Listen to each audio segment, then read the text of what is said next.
الله من الشيطان الرجيم. بسم الله الرحمن الرحيم. يا أيها الناس اتقوا ربكم الذي خلقكم من نفس واحدة وخلق منها زوجها وبث منهما رجالا كثيرا ونساء واتقوا الله الذي تساءلون به والأرحام إن الله كان عليكم رقيبا. وآتوا اليتامى أموالهم ولا تتبدلوا الخبيث بالطيب ولا تأكلوا أموالهم إلى أموالكم إنه كان حوبا كبيرا. صدق اللہ المولانا العظیم. عزیز دوستو، ساتھیو،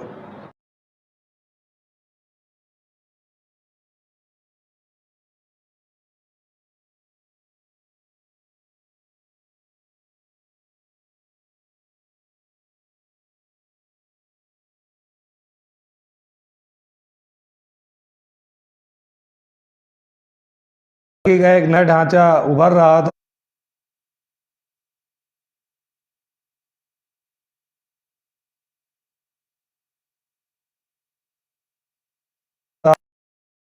مسلمانوں کو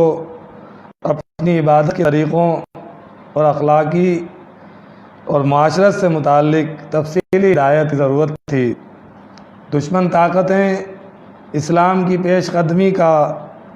راستہ روکنے کے لیے سرتوڑ کوششیں کر رہی تھیں اور مسلمانوں کو جوئی اور نظریاتی سرحدوں کی حفاظت کے لیے نت نئے مسائل کا سامنا تھا.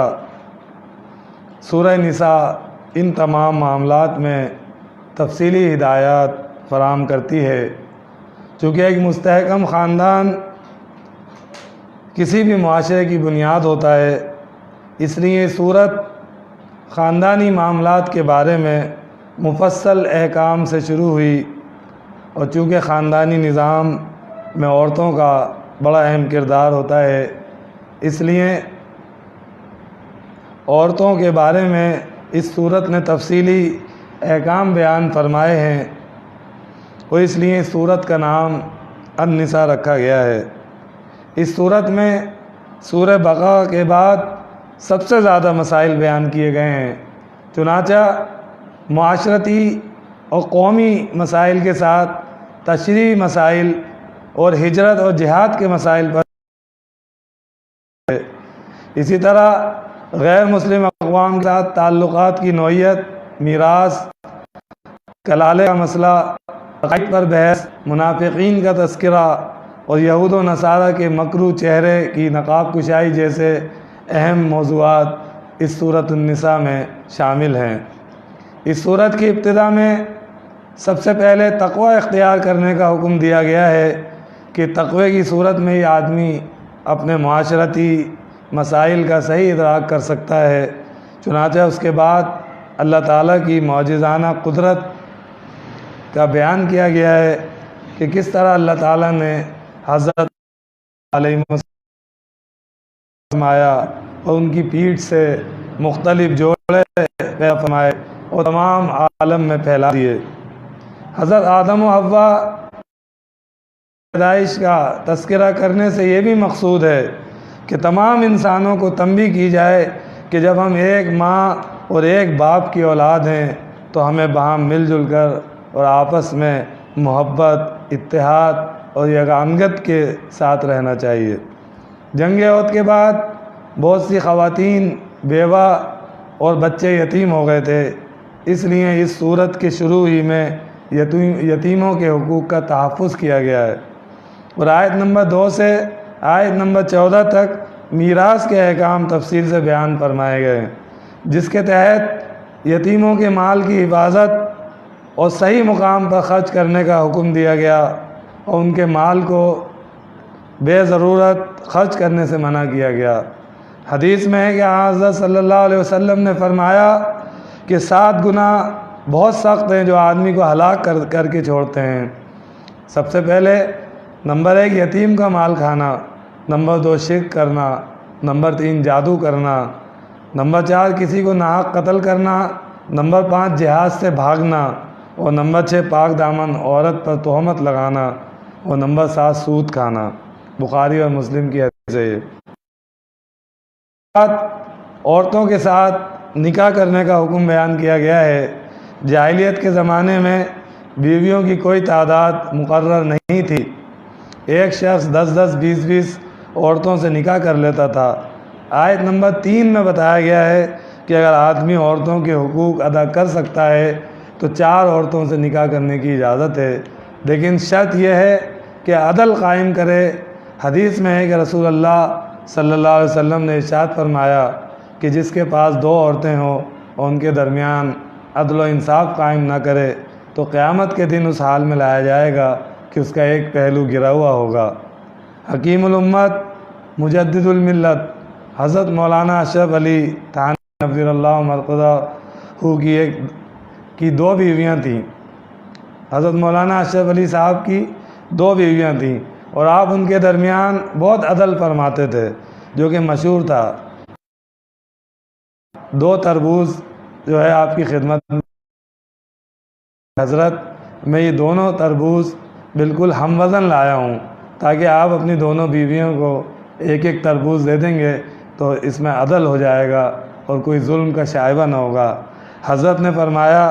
کہ اس میں جو ہے ایک مسئلہ ہے کہ ہو سکتا ہے کہ ایک تربوز کم میٹھا ہو اور ایک ہو سکتا ہے کہ دوسرا تربوز زیادہ میٹھا ہو، لہٰذا حضرت تھانوی رحمۃ اللہ علیہ نے چھری منگوائی اور دونوں تربوزوں کو بیچ سے چاک کر دیا، اور دونوں تربوزوں کا آدھا آدھا حصہ اپنی دونوں بیویوں کو بھیج دیا، اور اس طرح جو ہے انہوں نے عدل قائم کیا۔ اسلام سے پہلے عورتوں کو میراث نہیں دی جاتی تھی، اور اس بارے میں عربوں کا مشہور مقولہ تھا کہ جو گھوڑے پر نہ چڑھ سکے، جو تلوار نہ اٹھا سکے دشمن کے مقابلے، اس کو ہم میراث کیسے دیں؟ یہ عربوں کے اندر یہ جو مشہور مقولہ تھا۔ اللہ تعالیٰ نے فرمایا کہ یہ ان کا حق ہے اور ان کا حصہ متعین ہے، اور میرے رب نے عورتوں کی میراث قرآن مجید میں واضح کر دی کہ عورتوں کو بھی تم میراث دو گے۔ مرنے والے کے ورثہ پر 4 حق ہیں۔ سب سے پہلے یہ کہ اس کے مال سے اس کی تجہیز و تکفین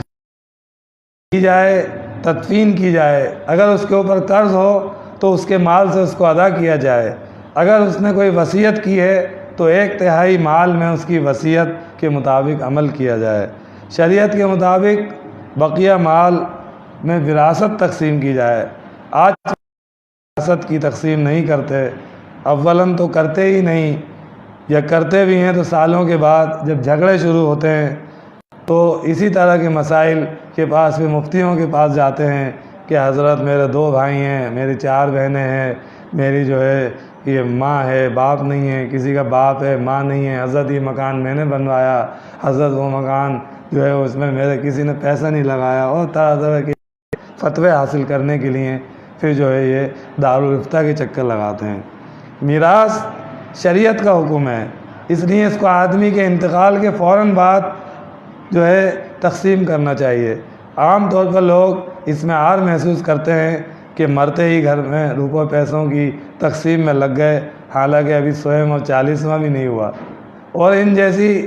جو ہے رسومات میں پڑ جاتے ہیں۔ لیکن جو اللہ کا حکم ہے کہ میراث تقسیم کرو، مرنے کے بعد وہ مال ترکہ ہو جاتا ہے، اور قرآن کے مطابق، قرآنی آیت کے مطابق، اللہ تعالیٰ کے احکام کے مطابق اس میراث کو تقسیم کیا جائے۔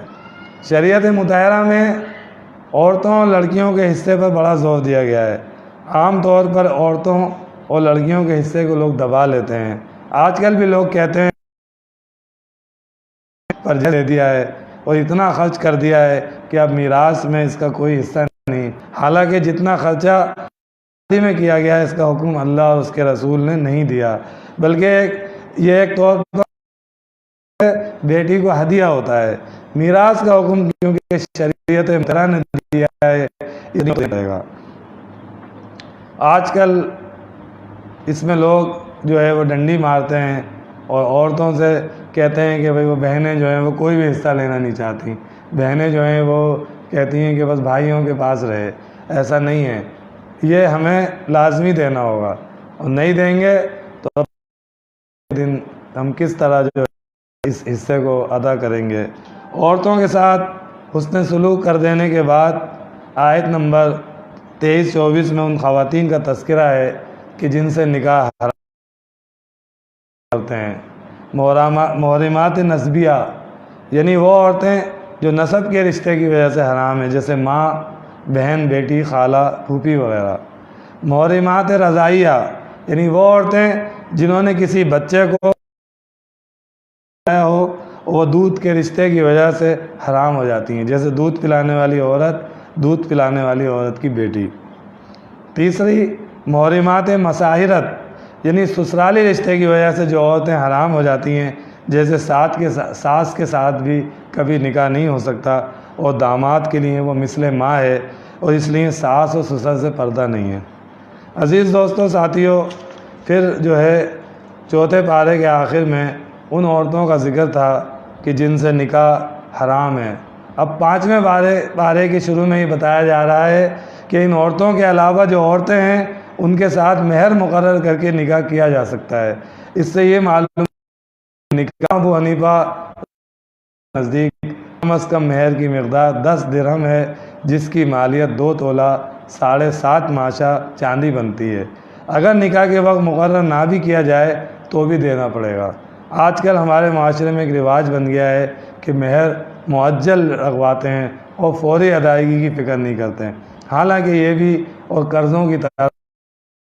شادی بیاہ کے فضول خرچوں سے بہتر ہے کہ مہر کی ادائیگی کی جائے، بلکہ سب سے بہتر یہ ہے کہ لڑکے والوں کی طرف سے جو زیور شادی کے موقع پر لڑکی کو دیا جاتا ہے اسی کو مہر مقرر کر دیا جائے، تو قرض کی ادائیگی بھی ہو جائے گی، رسم بھی ادا ہو جائے گی، اور دولہا والوں کی طرف سے دیا گیا زیور کس کی ملکیت ہے اس کا بھی مسئلہ حل ہو جائے گا۔ اس کے بعد سورۃ النساء کے 6 رکوع میں سے ازدواجی زندگی گزارنے اور گھر کے نظام کو درست رکھنے کے لیے چند ہدایت دی گئی ہیں۔ پہلی ہدایت کہ مرد جو ہے وہ گھر کا سربراہ ہے، کیونکہ جس گھر کا سربراہ نہ ہو اس میں انتشار پھیل جاتا ہے، لیکن اس کا یہ مطلب نہیں کہ وہ جو چاہے کرے، اس کو ہر طرح کا اختیار ہے، بلکہ ہر آدمی کو رسول اللہ صلی اللہ علیہ وسلم کا یہ کہ تم میں سے ہر ایک نگہبان ہے اور تم سے اپنی رعایا کے بارے میں سوال کیا جائے گا۔ اس لیے عورتوں کے ساتھ عدل و انصاف یہ سوچ کر کرے کہ اگر ہم اس عورت پر حاکم ہیں تو ہم پر بھی کوئی ذات حاکم ہے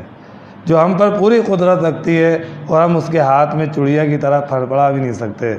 دوسری ہدایت عورت کے لیے بھی ضروری ہے کہ وہ شوہر کی اطاعت و فرما برداری کرے اور اس کی غیر موجودگی میں اپنے نفس اور اس کے مال کی حفاظت کرے کہ یہ نیک ہونے کی علامت ہے۔ تیسری ہدایت، اگر عورت نافرمان ہو تو اس کو واعظ و نصیحت کی جائے اور اچھی طرح سمجھایا جائے، اگر نہ سمجھے تو شوہر اپنا بستر الگ کر لے اور عارضی طور پر اس سے کنارہ کشی اختیار کر لے، اور پھر بھی باز نہ آئے تو ہلکی پھلکی مار کی اجازت ہے، یعنی ایسی مار جس میں وحشیانہ پن نہ ہو کہ عورت کو ادھیڑ کر رکھ دے، اس کی شریعت اجازت نہیں دیتی۔ چوتھی ہدایت کہ اگر پھر بھی نافرمانی سے باز نہ آئے اور جھگڑے بڑھ جائیں تو خاندان کے 2 بڑوں کو بیچ میں بٹھا کر ان کے درمیان فیصلہ کریں اور یہ دونوں ان کے فیصلے قبول کریں۔ لیکن یہ بھی یاد رکھنا چاہیے کہ نافرمانی وہ کہلاتی ہے کہ جس میں شریعت کا حکم ٹوٹتا ہو، ایسا حکم جس میں اللہ اور اللہ کی بنیاد باہمی خیرخواہی، امانت، عدل اور ہمدردی پر ہے۔ یہی وجہ ہے کہ اسلام مسلمانوں کے ساتھ ساتھ غیر مسلم سے بھی خیرخواہی، عدل، امانت اور دیانت کا حکم دیتا ہے اور غیر مسلموں کے حقوق کی حفاظت کرتا ہے۔ الدین والنصیحہ کہ دین خیرخواہی کا نام ہے۔ چنانچہ سورہ نساء کے 9ویں رکوع میں شان نزول میں مفسرین نے ایک واقعہ ذکر کیا ہے۔ ایک یہودی اور مسلمان منافق حضور صلی اللہ علیہ وسلم کی خدمت میں اپنا ایک مقدمہ لے کر حاضر ہوئے۔ رسول اللہ صلی اللہ علیہ وسلم نے یہودی کے حق میں فیصلہ کر دیا۔ اس پر منافق کہنے لگا کہ چلو حضرت عمر رضی اللہ عنہ کے پاس چلتے ہیں اور ان سے فیصلہ کرواتے ہیں۔ حضرت عمر رضی اللہ عنہ کے پاس آئے اور ساری بات بیان کی تو اس وقت جو ہے یہودی نے یہ بتایا کہ ہم دونوں کے درمیان حضور صلی اللہ علیہ وسلم آپ کے جو نبی ہیں وہ فیصلہ فرما چکے ہیں، اور کیونکہ فیصلہ میرے یعنی یہودی کے حق میں آیا ہے تو پھر یہ آپ سے فیصلہ کروانے آیا ہے۔ تو حضرت عمر رضی اللہ تعالیٰ عنہ نے کہا کہ ٹھہرو، میں ابھی آتا ہوں، اور گھر سے تلوار لا کر اس منافق کی جو نام نہاد مسلمان تھا گردن اڑا دی، اور کہا کہ جو اللہ اور اللہ کے رسول کا فیصلہ قبول نہیں کرتا اس کا فیصلہ تلوار کر دیتی ہے۔ سورہ نساء کے 10ویں رکوع میں پہلے تو مسلمانوں کو جہاد و قتال کا حکم دیا گیا ہے کہ صرف اللہ کی رضا کی خاطر اور دین کی سربلندی کے لیے جہاد کی تیاری کریں۔ پھر جہاد کی ترغیب دی گئی ہے، آگے تم جہاد کیوں نہیں کرتے، جبکہ صورت یہ ہے کہ ظلم و ستم کی چکی میں پسنے والے کمزور و مرد اور عورت اور بچے اللہ کے سامنے ہاتھ پھیلا پھیلا کر دعائیں کرتے ہیں کہ اے ہمارے رب تو ہمیں اس بستی سے نکال دے جہاں کے لوگ بڑے ظالم ہیں، اور اے اللہ تو کسی کو ہمارا مددگار بنا کر بھیج دے۔ جہاد و قتال کی ترغیب دینے کے بعد مسلمانوں کو ہوشیار کیا گیا ہے کہ منافقوں کی تدبیروں اور سازشوں سے چوکنا رہیں۔ یہ وہ سنگ دل گروہ ہے جس نے اسلام کے لباس میں ہمیشہ مسلمانوں کو دھوکہ دیا ہے، اور تاریخ گواہ ہے کہ مسلمان کو جب بھی شکست یا نقصان پہنچا ہے تو ان منافقین ہی کی وجہ سے پہنچا ہے۔ مدینہ منورہ میں جب پہلی اسلامی ریاست قائم ہوئی تو مسلمان ان منافقین کی وجہ سے پریشان تھے اور ان کے بارے میں فیصلہ کرنے میں تردد کرتے تھے، لیکن اللہ تعالیٰ نے ان کے بارے میں واضح حکم ارشاد فرما دیا اور کہا کہ پھر تمہیں کیا ہو گیا ہے کہ منافقین کے بارے میں تم دو گروہ بن گئے، حالانکہ انہوں نے جیسے کام کیے ہیں ان کی بنا پر اللہ نے ان کو اوندہ کر دیا ہے۔ سورہ نساء کے 12ویں رکوع میں قتل عمد یعنی جان بوجھ کر قتل کرنے والے کی سزا کا بیان ہے۔ چنانچہ ارشاد فرمایا جو کوئی مسلمان کو کسی بھی مسلمان کو جان بوجھ کر قتل کرے اس کی سزا جہنم ہے، اس میں وہ ہمیشہ رہے گا، اللہ کا غضب اس پر ہوگا، اللہ کی لعنت اس پر ہوگی، اس کے لیے اللہ تعالیٰ نے بڑا عذاب تیار کر رکھا ہے۔ ان سزاؤں سے زیادہ اللہ نے کسی کے لیے سزا تجویز نہیں فرمائی۔ اس آیت سے بظاہر یہ معلوم ہوتا ہے کہ مومن کو قتل کرنے والا اگرچہ مسلمان ہی کیوں نہ ہو وہ دائمی عذاب کا مستحق ہوگا، لیکن بالاتفاق یہ ظاہری معنی مراد نہیں ہے۔ دائمی عذاب کا مستحق صرف وہ شخص ہوگا جو مسلمان کے قتل کو حلال سمجھے گا، کیونکہ ایسے شخص کا ایمان باقی نہیں رہتا، اس لیے وہ دائمی عذاب کا مستحق ہوگا۔ آیت نمبر 95 میں جہاد کی اہمیت اور مجاہدین کی فضیلت بیان کی گئی کہ اللہ کی راہ میں جہاد کرنے والے وہ بلا کسی عذر کے جہاد نہ کرنے والے برابر نہیں ہو سکتے۔ چنانچہ ارشاد فرمایا کہ جو لوگ اپنے مال اور جان سے جہاد کرتے ہیں ان کو اللہ نے بیٹھ رہنے والوں پر درجے میں فضیلت دی ہے، اور اللہ نے سب سے اچھائی کا وعدہ کر رکھا ہے، اور اللہ نے مجاہدین کو بیٹھ رہنے والوں پر فضیلت دے کر بڑا ثواب بخشا ہے۔ یعنی جب کبھی جہاد کا حکم ہو جائے، جہاد کا اعلان ہو جائے، یا جب قتال کا اعلان ہو جائے تو کچھ لوگ بیٹھے رہیں، عبادات میں لگے رہیں، روزے رکھتے رہیں، لمبی لمبی نمازیں پڑھتے رہیں، رات بھر شب بیداری کرتے رہیں، اور وہ جہاد کے لیے نہ جائیں تو اللہ تعالیٰ نے جہاد پہ جانے والوں کو درجے فضیلت عطا کی ہے۔ اس کے بعد ہجرت کا حکم بیان کیا گیا کہ جب ایسے حالات پیدا ہو جائیں کہ مسلمانوں کے لیے دین پر عمل کرنا ممکن نہ رہے تو پھر اس کے لیے ہجرت فرض ہے، اور جو شخص قدرت کے باوجود ہجرت نہ کرے اور اسی حالت میں موت آ جائے تو وہ ہمیشہ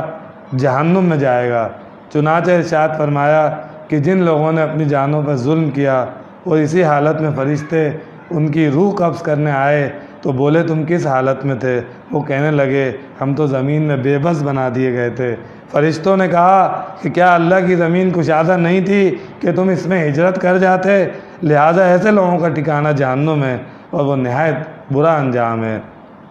آیت نمبر 97 البتہ ایسے لوگ جو کسی معذوری کی وجہ سے ہجرت کے حکم پر عمل نہ کر سکیں، اگلی آیت میں ان کا استثناء کر دیا گیا کہ ایسے لوگ قابل معافی ہیں۔ ہجرت کے سلسلے میں ہی مفسرین نے ایک واقعہ لکھا ہے کہ حضرت حمزہ بن قیس رضی اللہ تعالیٰ عنہ ایک بوڑھے صحابی تھے جب آیات ہجرت نازل ہوئیں تو انہوں نے اپنے بیٹوں سے کہا کہ مجھے چارپائی پر ڈال کر مدینہ لے چلو، اب مکے میں ایک رات بھی نہیں گزاروں گا۔ چنانچہ جب ان کو لے کر چلے تو راستے میں ہی ان کا انتقال ہو گیا۔ اس پر اللہ تعالیٰ نے ارشاد فرمایا کہ وہ جو شخص اللہ اور اس کے رسول کی طرف ہجرت کر کے گھر سے نکل جائے، پھر راستے میں اگر اس کی موت آ جائے تو اس کا ثواب اللہ کے ذمہ ہے، اور اللہ بخشنے والا مہربان ہے۔ عزیز دوستو ساتھیو، سورہ نساء کے رکوع نمبر 16 میں ایک منافق اور یہودی کے واقعے کی طرف اشارہ ہے کہ خاندان بنو ابیرق کے ایک شخص بشر نے، جو ظاہری طور پر مسلمان تھا، ایک صحابی حضرت رفاع رضی اللہ عنہ کے گھر پر چوری کی، نقب لگائی، کچھ غلہ اور ہتھیار چرا لیے، اور لے جاتے وقت غلے کی بوری کا منہ کھول دیا تاکہ وہ غلہ تھوڑا تھوڑا گرتا ہوا چلا جائے، اور پھر جو ہے اس یہودی کے گھر کے دروازے پر پہنچ کر بوری کا منہ بند کر دیا، اور بعد میں چوری کیے گئے ہتھیار اسی یہودی کے پاس رکھوا دیے۔ اور جب چوری کی تشویش شروع ہوئی تو ایک طرف غلے کے نشانات یہودی کے گھر تک پائے گئے، اور دوسری طرف ہتھیار بھی اسی کے پاس سے دریافت ہوئے۔ اس لیے شروع میں حضرت صلی اللہ علیہ وسلم کا یہ خیال ہونے لگا کہ یہ چوری اسی یہودی نے کی ہے، اور قریب تھا کہ وہ منافق بھی اپنی چکنی چپڑی باتوں سے اپنے حق میں فیصلہ کروا لیتا۔ لیکن اللہ تعالیٰ نے آیت نمبر 105 میں اس یہودی کی برات کا اعلان کر دیا۔ جب اس شخص کو اپنے راز فاش ہونے کا علم ہوا تو وہ مکہ جا کر کفار سے جا ملا اور وہاں کفر کی حالت میں مرا۔ عزیز دوستو ساتھیو، قرآن و حدیث سے معلوم ہوتا ہے کہ منافق کی سزا اللہ تعالیٰ کے ہاں بہت زیادہ ہے۔ مثلاً ایک حدیث شریف میں ہے کہ جہنم کے 7 طبقات ہیں، اور سب سے آخری درجہ منافقین کے لیے ہوگا۔ ایک حدیث شریف میں ہے کہ منافقین کو ایک صندوق میں بند کر کے آگ میں ڈال دیا جائے گا، اور ایک حدیث شریف میں ہے کہ سب سے زیادہ سخت عذاب منافقین کو ہوگا۔ اور اللہ تعالیٰ نے قرآن میں بھی فرمایا، ہم نے آج کی تراویح میں بھی سماعت کیا کہ ان المنافقین فی الدرک الاسفل من النار، کہ منافقین جہنم کے سب سے نچلے حصے میں جو ہوں گے۔ ایک حدیث میں جو ہے اللہ تعالیٰ نے حضور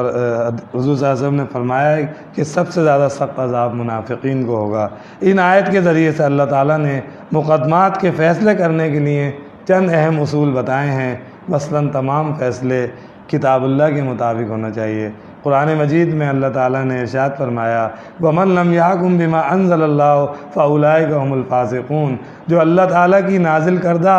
احکامات کے مطابق فیصلے نہیں کرتے وہ فاسق ہیں۔ ایک دوسری جگہ ارشاد فرمایا وَمَن لَّمْ يَحْكُم بِمَا أَنزَلَ اللَّهُ فَأُولَٰئِكَ هُمُ الظَّالِمُونَ، جو اللہ تعالیٰ کی احکامات، اللہ تعالیٰ کی نازل کردہ احکامات کے مطابق فیصلے نہیں کرتے وہ ظالم ہیں۔ اور ایک جگہ فرمایا وَمَن لَّمْ يَحْكُم بِمَا أَنزَلَ اللَّهُ فَأُولَٰئِكَ هُمُ الْكَافِرُونَ، کہ جو اللہ کے نازل کردہ احکامات کے مطابق فیصلے نہیں کرتے وہ کافر ہیں۔ قرآن میں واضح ارشاد ہے کہ اللہ کی جو آیات کے مطابق فیصلے نہیں کرتے وہ ظالم بھی ہیں، وہ کافر بھی ہیں، وہ فاسق بھی ہیں۔ اس سے زیادہ اور صاف ستھری اور بالکل بین اور واضح اور روشن نشانی کیا ہو سکتی ہے کہ اللہ تعالیٰ نے واضح بتا دیا کہ قرآن مجید یہ آئین ہے، یہ قرآن مجید دستور ہے، یہ قرآن مجید میں اللہ تعالیٰ نے تمام قانون اس میں رکھ دیے، تمام فیصلے اس میں رکھ دیے۔ یہ قلب محمد مصطفیٰ صلی اللہ علیہ وسلم پر نازل کردہ ہے، اور یہ وہ کتاب ہے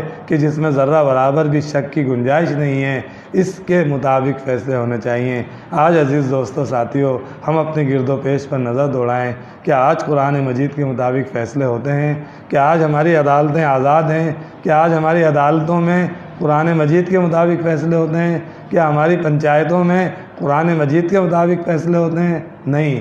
یہ فیصلے قرآن اور حدیث کے مطابق۔ مدینہ کی اسلامی ریاست جب قائم ہوگی تو پھر اللہ تعالیٰ کے نازل کردہ احکامات یعنی قرآنی آیات کی روشنی میں جو اللہ تعالیٰ نے قانون وضع کیے ہیں، جو اللہ تعالیٰ نے لا بنایا ہے، اللہ تعالیٰ نے جو ہمارے لیے روشنی رکھی ہے، اس روشنی کے جو ہے سائے میں، اس روشنی سے فائدہ اٹھاتے ہوئے تمام فیصلے قرآن و سنت کی روشنی میں اسی وقت ہو سکتے ہیں کہ جب ایک صالح اور با کردار اسلامی حکومت کا قیام عمل میں لائے۔ اسی کے لیے جدوجہد کی جا رہی ہے، اسی چیز کا نام فریضہ اقامت دین ہے۔ پوری دنیا کے اندر تمام عالم میں تمام مسلمان اس چیز کی جدوجہد میں لگے ہوئے ہیں کہ جو ہے اللہ کی زمین پر اللہ کا نظام قائم ہو جائے، اور اس کی پاداش میں اسلامی تحریک کے لوگ پابند سلاسل ہیں۔ مصر کے اندر اخوان المسلمون کو کس طرح پابند سلاسل کیا گیا ہے، ان کی عورتوں تک کو پابند سلاسل کیا گیا ہے، اور کس طرح جو ہے وہ عام حالات میں، عام مہینوں میں وہ لوگ روزے رکھتے ہیں۔ عزیز دوستو ساتھیو، کشمیر کے مسلمانوں کے ساتھ جو لاک ڈاؤن ہے آپ کے سامنے ہے، پوری دنیا میں مسلمانوں کے ساتھ ظلم ہو رہا ہے، بربریت ہو رہی ہے۔ اس کی وجہ یہ ہے کہ ہم نے جو آج تراویح میں، چوتھی تراویح میں جہاد کی آیتیں پڑھیں، قتال کی آیتیں پڑھیں کہ جہاد جو ہے تم پر فرض کیا گیا ہے، کتبہ علیکم، کہ تم پر جہاد فرض کیا گیا ہے، جیسے روزے فرض کیے گئے ہیں، جیسے قصاص فرض کیا گیا ہے۔ عزیز دوستو ساتھیو، اسی طرح جہاد بھی فرض کیا گیا ہے، جیسے نمازیں فرض کی گئی ہیں، اسی طرح جہاد بھی فرض کیا۔ تراویح سنت موقدہ ہے، اس کو ہم جوق در جوق اللہ کے فضل سے مسجد میں ادا کر رہے ہیں، لیکن ہمیں ضرورت اس بات کی ہے کہ اس تراویح میں جو دورہ قرآن ہم کر رہے ہیں، اس تراویح میں جو قرآن کو دہرایا جاتا ہے، اس تراویح میں جو قرآن سنا جاتا ہے، سنایا جاتا ہے، کہ ہم اپنے گھر میں بیٹھ کر کوئی ترجمے والا قرآن لے کر اس رمضان میں اس بات کا عزم کریں، اس بات کا اہتمام کریں کہ جو کچھ ہم نے جو ہے اس قرآن کو سنا ہے قاری صاحب سے اور حافظ صاحب سے، ہم گھر جا کر اس کا مطلب اور ترجمہ جو ہے اس کو پڑھیں گے۔ میں نے یہ چھوٹی سی جو ہے ایک صحیح اور کوشش کرنے کی جو ہے کوشش کی ہے کہ میں مختصراً آپ کے سامنے جو کچھ قرآن مجید کی تلاوت ہم تراویح میں سنتے ہیں اس کو ڈے بائی ڈے آپ کے سامنے رکھوں۔ مجھے امید ہے کہ آپ لوگ اس میں ہمارے ساتھ تعاون کریں گے اور اس میرے پروگرام کو آپ زیادہ سے زیادہ لوگوں تک شیئر کریں۔ ہم ذرا سی کوئی بھی خبر آ جاتی ہے، کوئی ٹک ٹاک آ جاتا ہے، کوئی مزاحیہ لطیفے آ جاتے ہیں، کوئی الٹی سیدھی جو ہے بکواس آ جاتی ہے، اس کو فوراً شیئر کرتے ہیں، لیکن ہم اس قرآن کا ترجمہ جو قرآن ہم نے سنا ہے اس کا ہم خلاصہ بیان کر رہے ہیں۔ اللہ تعالیٰ سے دعا ہے کہ مجھے صحیح جو ہے اس کو بیان کرنے کی توفیق بھی عطا فرمائے، اور جو اس میں ہم سے عمدن سے عمد غلطی ہو گئی ہو اللہ پاک اس کو معاف فرمائے، اور تمام لوگوں کو جو اس پروگرام میں شریک ہیں آن لائن، اللہ تعالیٰ ان کو، اور اللہ تعالیٰ ہمارے اوپر جو اس وقت ایک وبا کورونا 19 کی شکل میں جو ہے ہمارے اوپر ایک مسلط ہے، اللہ تعالیٰ اس کو دور کر سکتا ہے۔ اس سے کوئی لڑ نہیں سکتا، اس سے کوئی لڑے گا وہ جو ہے سیکولر لوگوں کا جو ہے یہ نظریہ ہے کہ وہ زلزلے سے لڑیں گے، وہ بیماری سے لڑیں گے، وہ وبا سے لڑیں گے۔ مسلمان کا عقیدہ یہ ہے کہ یہ آسمانی وبا ہے، یہ اللہ تعالیٰ کی طرف سے ہے، اس کو اللہ تعالیٰ ہی دور کر سکتے ہیں۔ ہم استغفار کریں اپنی تراویحوں کے بعد، اپنی نمازوں کے بعد، اور اللہ تعالیٰ سے جو ہے مدد طلب کریں۔ انشاءاللہ اللہ تعالیٰ جو ہے پورا قوی، ہمیں امید ہے، ہمارا ایمان ہے کہ اللہ تعالیٰ اپنے بندوں کو آزماتے ہیں۔ یا اللہ ہم بہت کمزور ہیں، ہم جو ہے اس قابل نہیں ہیں، یا اللہ ہمیں معاف فرما دے، اور پورے تمام مسلمانوں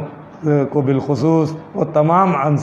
پوری انسانیت کو بالعموم اس وبا سے نجات عطا فرما۔ وآخر الدعوانا الحمدللہ رب العالمین۔